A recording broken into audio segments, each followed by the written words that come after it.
Welcome to this new video. This time we're going to continue with Module 2 of Certified Ethical Hacker version 13 practice exam, where I'm going to be going over some questions. I'm going to give you the answer to the questions and I'm going to explain the reason why the answer is the correct answer. I will also show you some hands-on tools and commands that you can use and learned about the answer to that question, because sometimes things make more sense when you know why they happen the way they happen and not just trying to memorize something. In the first video, we cover Introduction to Ethical Hacking, and on the second video, which is this one, we're going to be covering Footprinting and Reconnaissance. And reconnaissance, as the word implies, is just the act of finding information that you are going to need for your future attack, right? You're going to be collecting information from different sources and using different tools. Remember, this is a practice exam, and I hope this is going to help you. The first question is, what is the primary purpose of footprinting in ethical hacking? Well, and the answer to that question is super simple. The primary purpose is to gather information about the target. When you're doing footprinting, you are just collecting information about your target, and you're using different type of tools and techniques to collect that information, right? Question number 2 is, which of the following is an example of passive footprinting? And I'm going to go over the different options because this is an interesting question. Social engineering, scanning open ports, searching public databases, or brute force attacks. Which one do you think is the right answer to that? And the answer to that question is searching public databases. And I've talked about this in the previous video, and let me go over this one more time. The concept of passive versus active footprinting, and I know that this is something that a lot of people get confused about. In reality, this has nothing to do with the real world. This is just a term for the exam, and they want you to keep things in mind, maybe because, yes, when you do passive footprinting, passive reconnaissance, you're not going to be directly interacting with your target, with the target host. And in that case, there's no chance of being detected. Whereas if you do active footprinting, you're going to be doing something like scanning open ports, or maybe doing some type of social engineering where you're going to be interacting with your target.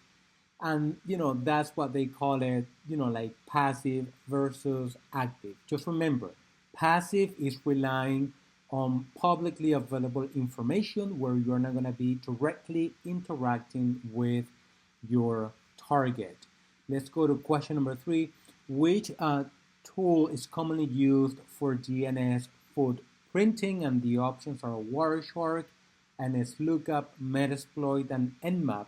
And this is a broad question that could go in many different directions, and I would advise you don't overthink when you are preparing for this exam or answering the questions.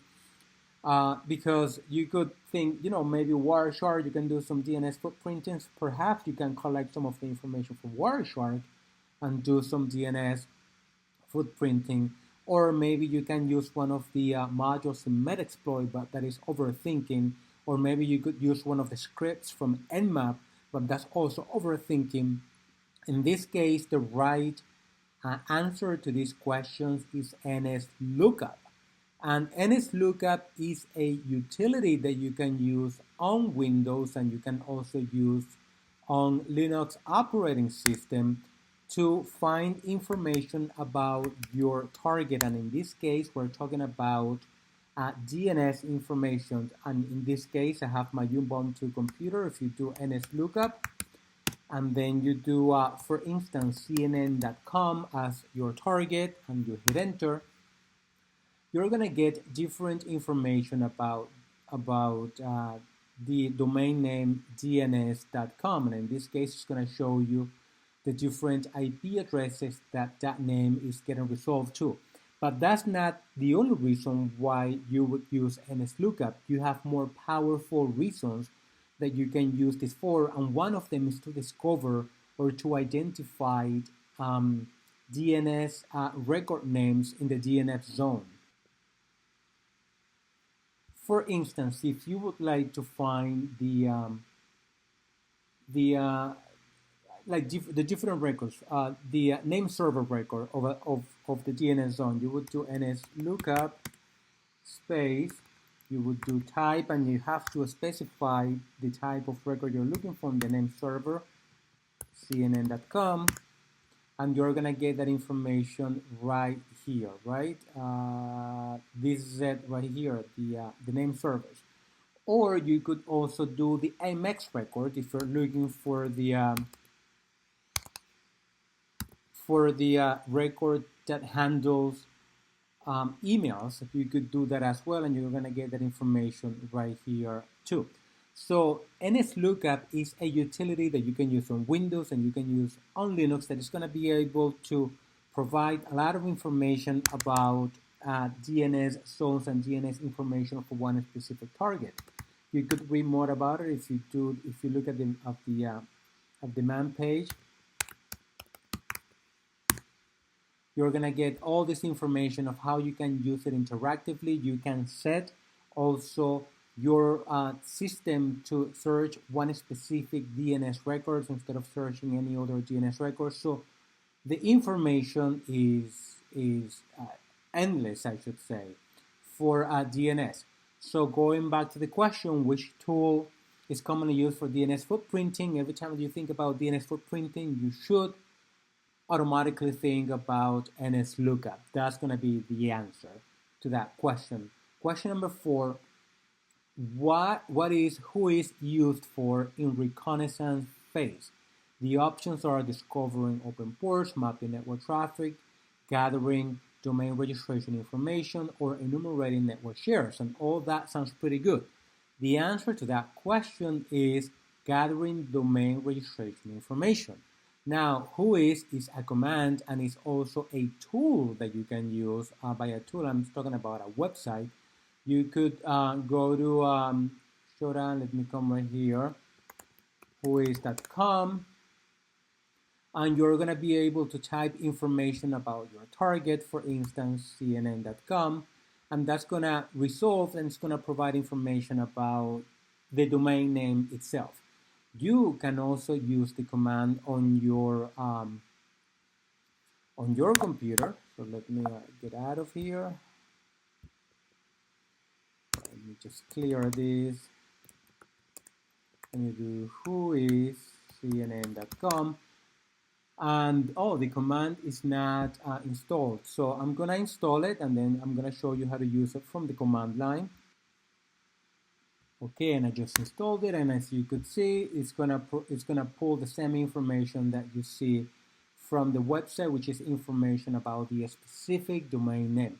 And again, this is good for reconnaissance, it's good for footprinting, because in this case, you're gonna see that a lot of the information is redacted for private purposes, and that is that they paid an extra fee to the registrar, because you have the option of doing that when you registered a domain name for privacy purposes. But if you don't want to pay for that, that information usually stays there, and what you're going to see is all that information: city, the person who registered, the telephone number associated, the email associated to that, so on and so forth. So that is whois, and that's what you would use whois for, to gather domain registration information. Question number 5, what is the purpose of using Shodan in reconnaissance? You have identify vulnerability software, scanning internal network, finding publicly accessible devices on the internet, or cracking passwords.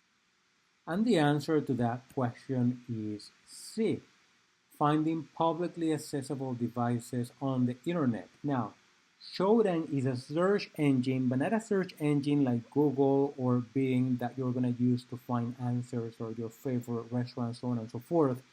It's a search engine that is going to help you find devices on the internet, and it is, again, a utility that you can download to your computer and install it, or you can go to their website, shodansearchengine.com, and once you come here, you would type like whatever you're looking for. For instance, if you're looking on the internet, any device that has port 3389, which is uh, remote desktop services, you could come here and type that. And if you have a paid subscription, you can do more specific searches. For instance, if you're looking for port 22 that has OpenSSH active, you can do that, and that's gonna find that information. But for advanced searches, you need a membership for that. I believe it's $49 a year. But that's one of the many services Shodan has. So you could find that information, right? You could find information about any device that is connected online, because all devices that are connected online are going to have that, are going to have information that can be accessed. For instance, in this case, like probably these people don't even know that they're broadcasting, or that their cameras are broadcasting this information publicly on the web. So you could use Shodan for that. Now let's go to the other question. Question number 6. Which of the following is not passive footprinting techniques? Now, based on what we've discussed before, what do you think the answer to this question is? And the answer to that question is sending phishing emails, right? So sending phishing emails is an active engagement technique. It's not passive. You're going to be interacting with the other person in one way or another. Question number 7. What information can be obtained using the harvester? You can find open ports, publicly available email addresses, password hashes, or vulnerability reports. Now, harvester is a tool, but before I tell you what the tool does, because if I tell you what the tool does, I'm going to give you the answer. What do you think the answer to this question is? And the answer to that question is publicly available email addresses. Now, the harvester is a tool. Sometimes it is installed on some versions of Kali Linux. Sometimes it's installed on some versions of cybersecurity, or you can install it on your own. But it's a tool that is going to allow you to pull publicly available email addresses from a target domain, or from a website. And it's going to crawl all that information, and it's going to show the publicly available email addresses. Now, maybe for you, that doesn't make much sense, but when you are creating a profile of your target, all information that you can get and you can organize it in a cohesive way is something that's going to help you to be successful in this career. So go ahead, download the tool and play with it so you have more information about how it works. For the test, they're not going to be asking you a specific question about how the tool works, but they want you to have an idea of the most common tool for you to use. Question number 8. What is the role of Google Dorking in reconnaissance? And you have the option of extracting sensitive information, sniffing network traffic, scanning for malware, or generating random passwords. And the answer to that question is A, extracting sensitive information using advanced search queries. And this is something that was very, very popular at the beginning of Google. And you could do, for instance, if you do a search for Google Dorks, there is a list that has been maintained by ExploitDB, is the Google hacking database. And what it is customized searches that are going to allow you to do something specific. And this is when you search the web using Google. And in here, it is not going to tell you how it works, but it's going to tell you different keys or different search terms that you can use to obtain the goal that you're looking for. For instance, if you're looking for a a site that begins with OpenSSH private key, you can use this, right? And you see the categories in here. For the exam, however, you have to know at least the basic of how Google Doors work, the sites, and all these things. And if you go, not in here, this is offensive security. I believe there's a page somewhere in here that you can use that tells you about the different Google Docs that you can use, and those are the things that you need to know for the exam. But the answer to this question is to collect to find more information about the queries. Question number 10: which of the following is a critical consideration during footprinting? This is really good. Staying anonymous, exploiting a known vulnerability, sending large amounts of traffic to the target, or installing a key logger. Now, the answer to that question is staying anonymous to avoid detection, of course. You want to do that, but again, this is a theoretical concept. In reality, you know how many reconnaissance and footprinting activity I see day to day in the systems that I manage, like a lot.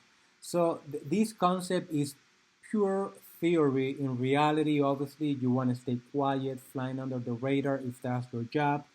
Of a black hat pen tester, right? You try to do what hackers would do, but it's hard. Like every time that they look for something, if it's something like active reconnaissance, you're gonna get a bell is gonna ring. You're gonna get a notification. So, but again, for the exam, you just memorize, just common sense. Which of the following is a critical consideration for footprinting? For the exam, staying anonymous is what makes sense, and it's the only option that makes sense right here. Question number 10: what is the purpose of using traceroute tools during reconnaissance? Again, if you're new to security or networking, traceroute or tracesearch in Windows is a utility that is going to allow you to do specific things, and the options that we have is identify fly host, mapping the path, detecting vulnerabilities, or capturing network traffic. And the right answer to that question is mapping the path. So when you do trace route or trace map, you're gonna see the route that any specific communication is gonna take between point A and point B. For instance, if I do trace route, and again on Windows is trace search, and you want to see how to get to this host that is 4.2.2.2. That's going to go through a series of hops between you and the remote location or your destination, and it's going to show you all the different hops to get there. That's what trade routes or trace search is going to do for you. Let's see, what else do we have here? So question 11, which of the following is an example, again, of active footprinting? And I'm sorry to be so repetitive on this, but, for whatever reason, CEH like this kind of active versus passive footprinting. So the options are using Nmap to scan, check whois data, search public records, or reading company blogs. And again, it's in this case, the answer is A. Using Nmap is the only active footprinting. The rest, you could do as much searching using the other options, and you will never, they will never find out about it, right? Because it's publicly available information. So again, for the exam, please make sure you have a good understanding between passive and active footprinting. Number 12, what is the primary objective of banner grabbing during reconnaissance? And this is a good stuff. This is where on the next couple of modules we're gonna get more hands-on. Identifying the operating system and software version of the target, capturing traffic, redirecting, or performing. And the answer to that question is A. when you're doing banner grabbing, basically what you're doing, in case you are new to these things, banner grabber, banner grabbing is understanding the type of operating system, and not only that, the version of the service that is running on one specific target. Why would you like to know the operating system of the version of the service that is running on one specific target? Because that service could be vulnerable to something, right? So that's why you would like to perform banner grabbing, and there are many different ways that you can perform banner grabbing. And one of them, and the most common way I would say that you can use, is using Nmap, right? So let me come here, Nmap, -3, scammy.org.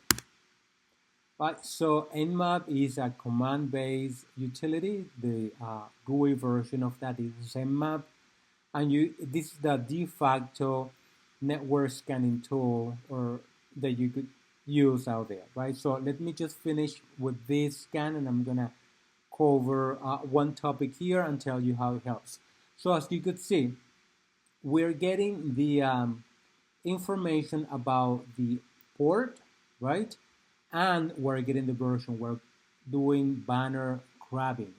The thing is that if we were using a vulnerable version of SSH, it's not going to tell you here that it's vulnerable, but once you have this information, you could go to the next level and look for any vulnerabilities that are affecting this specific service. In this case, OpenSSH 6.1 or Apache 2.47.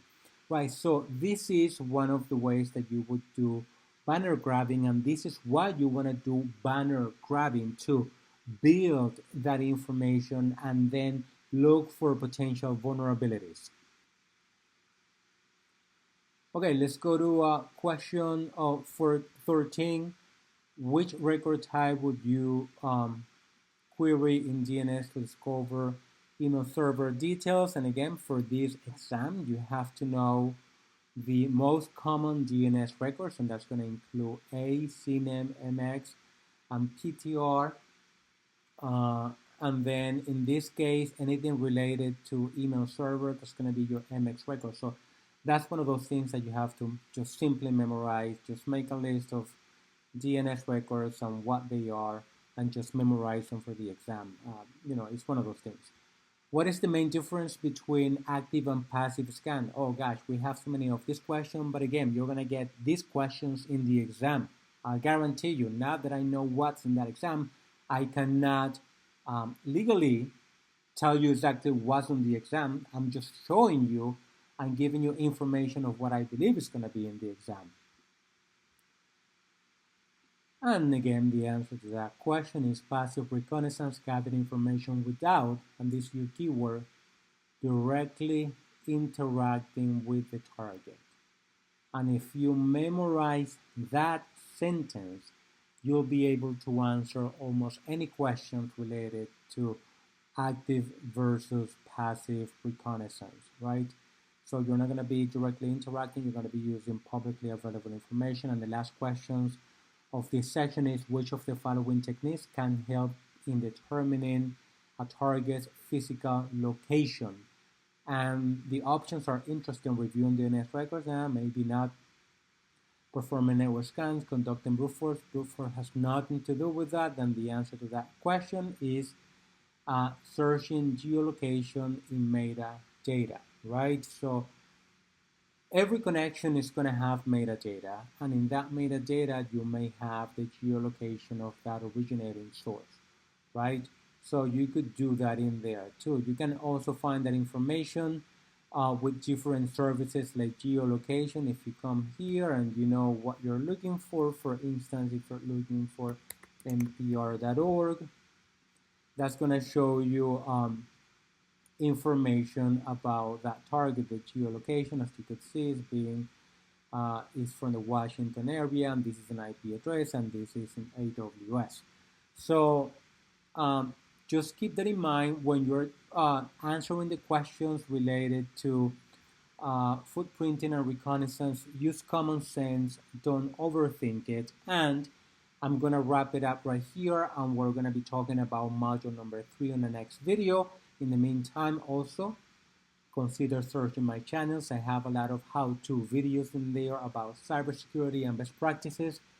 And if you're seriously considering taking the CEH exam and you need more information, again, I have an exam of 500 questions with answers that can help you with that. If you're interested in that, just send me an email or leave it on the comment section and I tell you how to get that study help.